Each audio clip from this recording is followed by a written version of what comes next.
How to manage update stock levels on Bigcommerce easy and quick. Hello guys, in today's video I'm gonna show you how to manage it.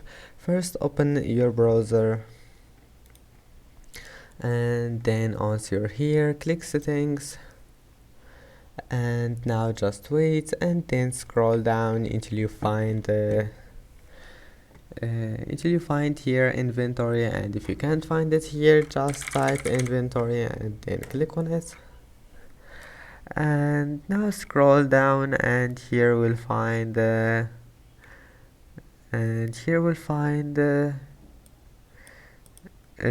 settings, and here we'll find updates stock levels, and select anything you want here and then click save.